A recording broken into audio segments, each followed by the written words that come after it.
Retour sur les célébrations de la fête nationale. À Sarralbe, la commune en a profité pour mettre à l'honneur ses bacheliers qui ont obtenu la mention bien, voire très bien. La cérémonie officielle était suivie d'une retraite au flambeau pour se rendre sur le lieu du bal populaire en attendant le feu d'artifice. Cérémonie républicaine à Sarreguemines avec dépôt de gerbes, remise de distinction, choristes et musique municipale. Le défilé motorisé des sapeurs-pompiers a précédé le grand feu d'artifice. Revue des troupes à Bitche et discours du maire avant le défilé motorisé des sapeurs-pompiers. Une fête nationale particulière cette année avec très peu de véhicules du 16e BCP qui avaient l'honneur cette année de défiler sur les Champs-Élysées. En parallèle du défilé à Paris, le 16e BCP était aussi en direct le 14 juillet sur BFM TV pour des démonstrations de manœuvres tactiques en duplex depuis le pays de Bitche. Un coup de projecteur national qui a nécessité une préparation minutieuse. Chris et Schengele se développent à Breidenbach, spécialisée dans le safran et les plantes aromatiques et depuis peu labellisée Moselle. L'entreprise dispose désormais d'un nouveau jardin, une surface supplémentaire qui lui permet d'organiser aussi des animations pour les périscolaires. Carton plein pour la 7 au 44e championnat de France de tir. La société d'escrime et de tir de Bitche a raflé 5 médailles à Châteauroux. Les carabiniers bitchois sont maintenus en première division et les tireurs de la cité fortifiée ont conforté leur place en deuxième division. Bienvenue sur Mosaïque Cristal. En fin d'émission, on vous propose aussi un focus sur le Tour de France. On ne parlera pas de l'étape du jour en montagne, mais d'un tout autre Tour de France, celui des dialysés. Vous verrez qu'à l'hôpital de Saint-Avold, les patients peuvent pédaler pendant leur séance de dialyse. Et le service s'est pris au jeu en organisant un Tour de France avec classement et remise de maillots à découvrir tout à l'heure. Retour d'abord sur les cérémonies et festivités du 14 juillet. On commence à Sarralbe où tout un programme a été mis en place pour célébrer la fête nationale. Après plusieurs moments solennels et défilés dans la ville, tout le monde s'est rassemblé à l'espace François Mitterrand pour le bal et le feu d'artifice final. Retour sur la célébration avec Thibaut Desmerlet. Fête et histoire avec un grand H, deux mots qui caractérisent les célébrations du 14 juillet.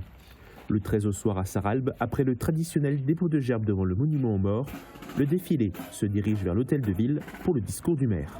Au-delà de l'événement historique, le 14 juillet est d'abord un jour de fête, le jour où la République célèbre la nation et où la nation rend hommage à la République. Comme chaque année, la ville de Sarralbe met à l'honneur ses bacheliers ayant reçu la mention bien et très bien au baccalauréat. Cette année, ce sont Louis, Inès, Guillaume et Léonie qui ont été récompensés. De la fierté tout d'abord d'être conviée à cette cérémonie qui est tout à fait solennelle et représentante de notre République et de nos valeurs. Je vais profiter des vacances avant d'entamer la nouvelle année scolaire. Les cigognes de Sarralbe étaient aussi présentes sur les hauteurs pour assister aux célébrations. C'est toujours la même émotion parce que c'est un moment de joie, de gravité aussi parce qu'on est là sur la révolution de 1789, tous les acquis qu'il faut rappeler de façon importante parce qu'on a tendance à oublier. Il y a de la musique, la révolution c'est aussi la joie, c'est la fête, c'est une communion globale et je crois qu'effectivement c'est un moment qui est attendu, qui est partagé. Les petits comme les grands se sont ensuite équipés de lampions et de torches pour une retraite au flambeau à travers les rues de la ville.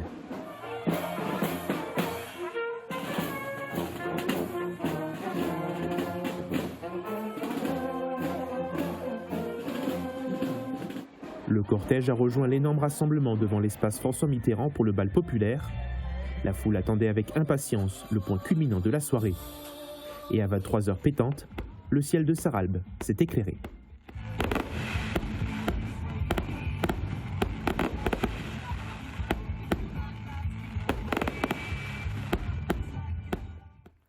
Sarreguemines est réputé pour son feu d'artifice. Vous allez en voir un large extrait dans un instant. Mais avant la soirée animée et colorée, il y a d'abord une cérémonie républicaine et le défilé motorisé des sapeurs-pompiers. Retour en images sur la fête nationale célébrée à Sarreguemines jeudi soir.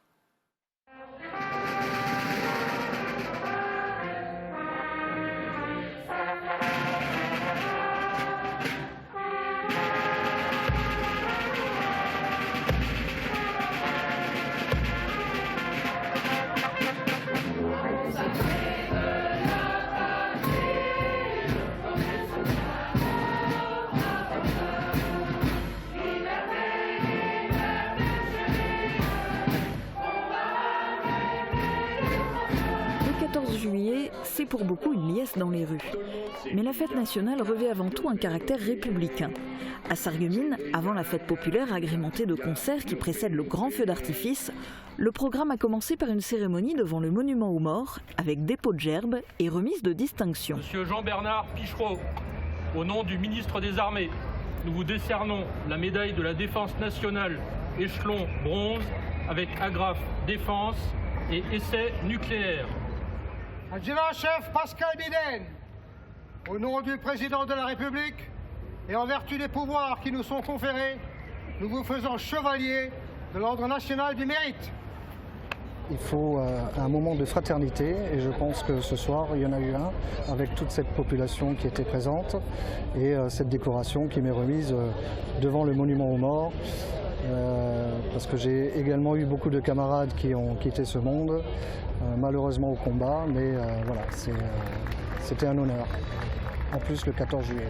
Le 14 juillet, c'est une fête nationale qui s'inscrit dans l'histoire des hommes, avec des honneurs qu'il faut rendre à ceux qui se sont distingués, avec l'engagement fort des forces de l'ordre et de tous ceux qui participent à la vie dans ce sens-là de notre pays. On voit le défilé des pompiers, ça représente quelque chose pour la jeunesse. Le 14 juillet a quelque chose d'absolument unique. Un moment unique, mais qui a été mis à mal dans beaucoup de communes cette année. De nombreuses festivités ont été annulées suite aux émeutes et beaucoup de feux d'artifice ont été interdits à cause des risques d'incendie dus à la sécheresse. Oui, alors on a de la chance, mais vous savez, les émeutes, la sécheresse et tous les effets négatifs, ça peut nous arriver aussi.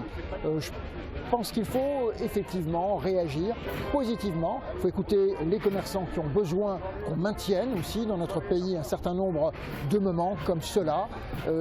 Besoin aussi de pédagogie, d'éducation pour les nombreux jeunes qui étaient présents ce soir. Donc ça m'a vraiment frappé, énormément de jeunesse.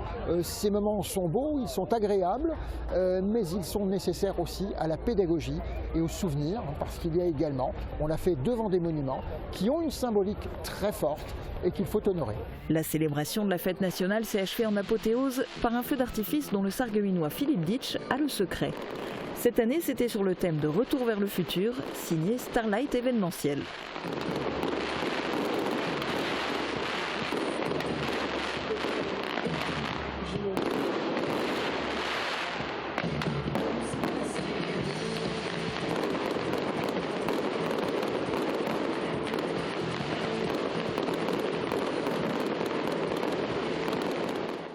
Dépôt de gerbes de fleurs au nom du 16e BCP et de la ville, discours et défilé. Le 13 juillet, une cérémonie classique de la fête nationale a eu lieu à Bitche, mais dans un contexte de tension en France. Malgré tout, la cérémonie et le défilé se sont déroulés dans la bonne humeur. Les sapeurs-pompiers ont défilé sur la place de l'Hôtel de Ville avec leurs différents véhicules, accompagnés en musique par l'harmonie du Pays de Bitche. Reportage d'Emilia Zell. Des véhicules de secours, des camions et un bateau, mais peu de véhicules du 16e BCP. Les élus, anciens combattants et bitchois étaient réunis jeudi pour la célébration de la fête nationale. Après un morceau joué par l'harmonie du Pays de Bitche, la revue des troupes a été faite. Le discours du maire était singulier puisqu'il a fait écho à l'actualité.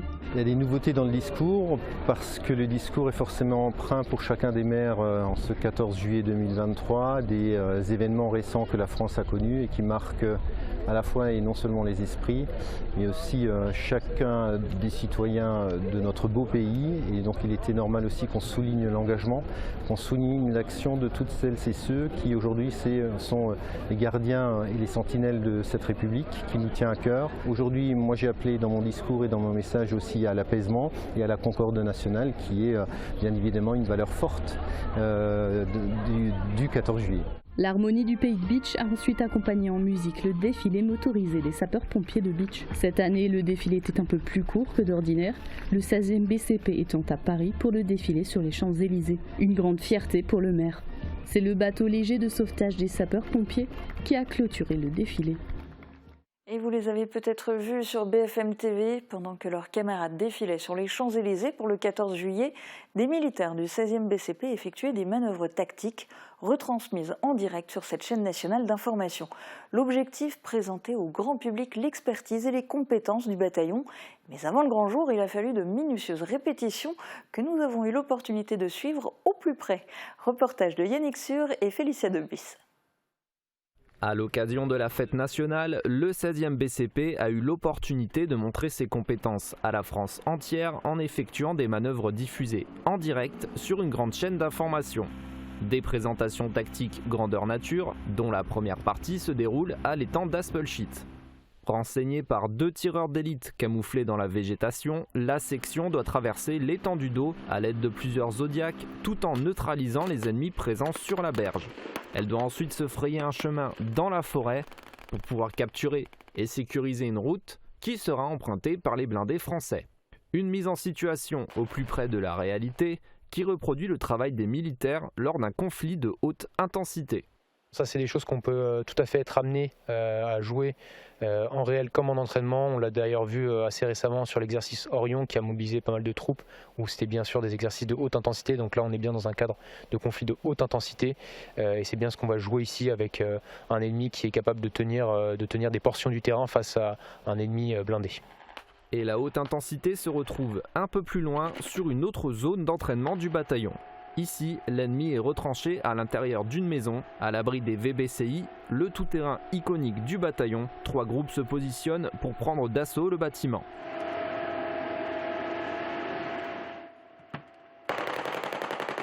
Dans les échanges de tirs, un ennemi tente de s'enfuir en vain, tandis qu'un militaire se retrouve blessé et nécessite une prise en charge rapide. Et donc le but, c'est de faire notre spécialité au bataillon, c'est-à-dire une manœuvre mécanisée, donc avancer en assaut sous blindage et profiter du canon du VBCI et de son blindage pour pouvoir amener la troupe au plus près possible de l'objectif en conservant son intégrité physique pour la manœuvre principale qui est de s'emparer de la maison.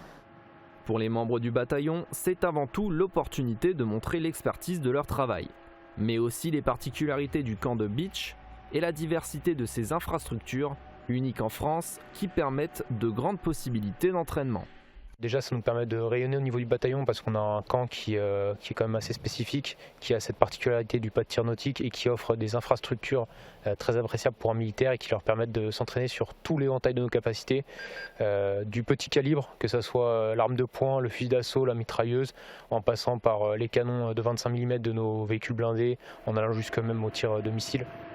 Avec le défilé sur les Champs-Élysées et la retransmission de ses capacités sur le terrain, en direct, sur une chaîne d'information nationale, le grand public découvre les compétences du bataillon d'acier, un nom qui rayonne, cette année encore, au-delà du pays de Beach.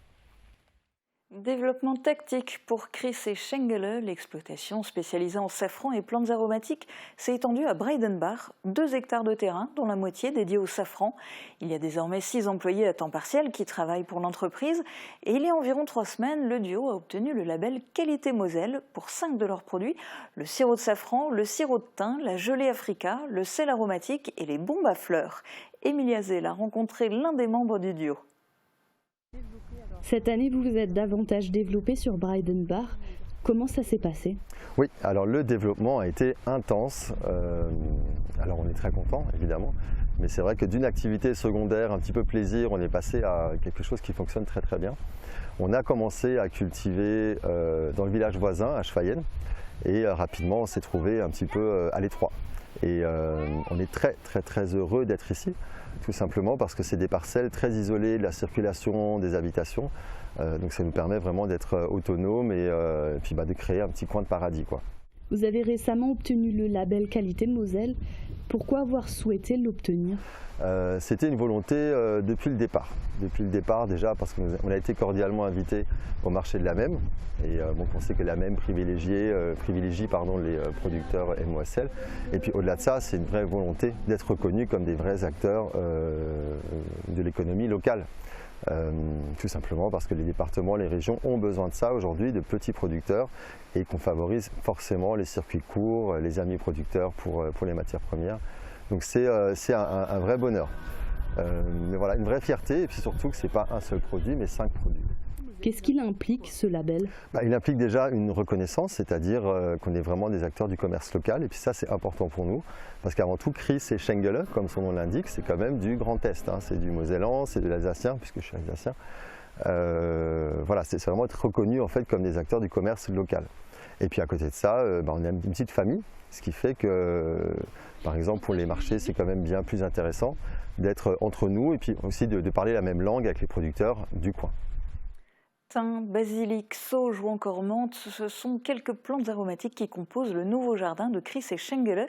Ce développement leur a permis d'avoir assez de place pour créer un jardin aromatique et organiser des animations. Ils proposent des activités zen et des ateliers ludiques pour les enfants de plusieurs périscolaires. Exemple en images dans ce reportage d'Emilia Zell. Ces enfants ne font pas une balade champêtre, non, ils chassent une sorcière voleuse d'abeilles.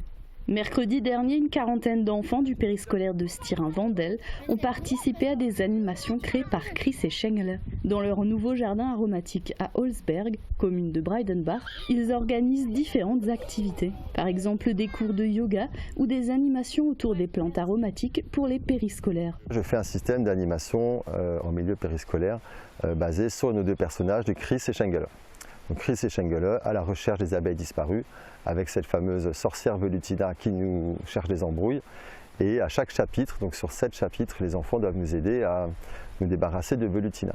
Pour le premier chapitre, les enfants ont évolué sur 3 ateliers. Ils devaient retrouver les plantes aromatiques correspondantes aux étiquettes, résoudre un memory pour trouver un indice afin de battre la sorcière. Pour le dernier atelier, les enfants ont fabriqué des bombes à fleurs, composées de terreau, d'argile et de graines de différentes fleurs. Pour Chris et Schengele, ces animations ont un objectif important. C'est de changer le monde, et je le dis sans rougir. En fait, on est dans une période forcément où tout le monde constate un petit peu qu'il y a un changement climatique, que le monde change.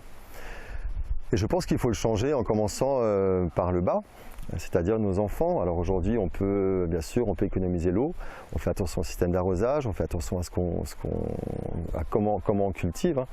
Mais je pense que ceux qui auront vraiment les cartes en main pour changer le monde de demain, ce sont nos enfants. Une info sportive à présent. La semaine dernière se tenait le 44e championnat de France de tir sportif sur les distances 25, 50 et 300 mètres. Un rendez-vous attendu par la Société d'escrime et de tir de beach qui a une fois de plus brillé en ajoutant de nouvelles médailles à son palmarès. On fait le point dans ce reportage de David Aurès. Le 44e championnat de France de tir 25, 50 et 300 mètres s'est achevé le 12 juillet après une semaine de compétition. Compétition à laquelle 15 athlètes de la Société d'escrime et de tir de beach se sont qualifiés à la carabine 50 et 300 mètres et au pistolet 25 et 50 mètres.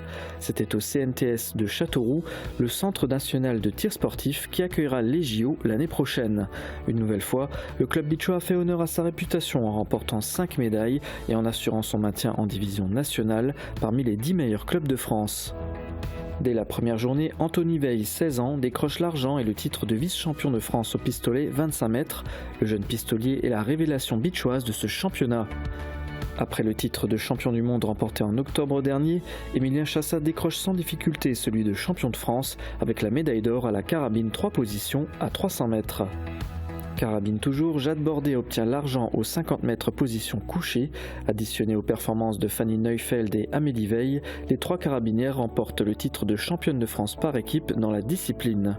La veille, les beachoises avaient déjà remporté la médaille d'argent à la carabine 50 mètres 3 positions. Bravo les filles! En parallèle se tenait le championnat de France des clubs où évoluent les 20 meilleurs clubs français de première et deuxième division. La 7 de beach en fait partie depuis 60 ans.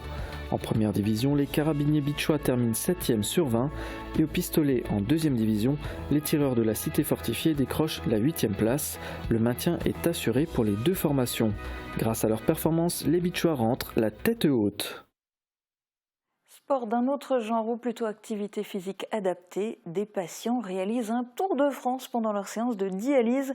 On vous explique ça en images juste après les prévisions de Météo France pour demain. Protégez et mettez en lumière votre maison avec toutes les nuances de crépi proposées par Moderhabitat.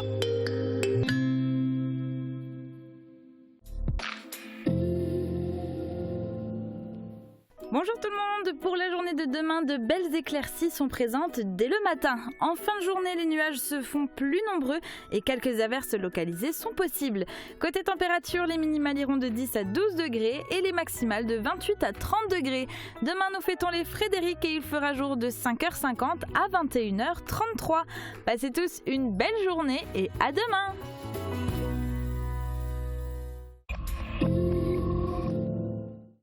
Le festival Les Étendards nouvelle édition, spectacles, concerts et cinéma en plein air du 24 juin au 26 août.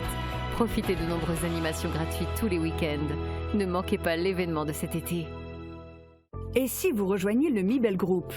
Dans une unité de production à taille humaine, basée à Sarreguemines et qui œuvre dans les domaines du bien-être, de la santé et de la beauté. Vous souhaitez piloter la fabrication de nos produits, vous êtes appliqué et méthodique? Alors venez rejoindre nos équipes en tant que conducteur d'installation chimique. Vous serez notamment amené à peser, fabriquer nos recettes tout en proposant des améliorations des différents équipements. N'hésitez pas à postuler en envoyant votre candidature à rh.ondal@mibelgroup.com.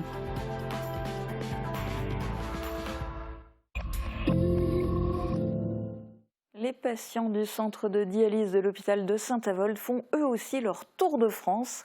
Grâce à des ergocycles installés sur leur lit, ils peuvent faire de l'exercice pendant leur séance de dialyse. Et durant le mois de juillet, ils participent aussi à une compétition ludique et motivante mise en place par les personnels du service sur le thème évidemment du Tour de France. Aperçu en images avec Grégory Sebag.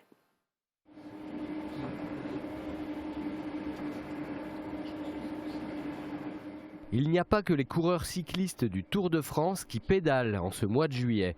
Le centre de dialyse de l'hôpital SOS Santé de Saint-Avold dispose de nouveaux équipements depuis le mois de mai dernier. Des pédaliers qui permettent aux patients de faire de l'exercice dans leur lit pendant leur séance de dialyse. Un projet qui s'inscrit dans le cadre des activités physiques adaptées. On a la chance d'avoir depuis début mai 2 pédaliers pour faire pédaler les patients en dialyse.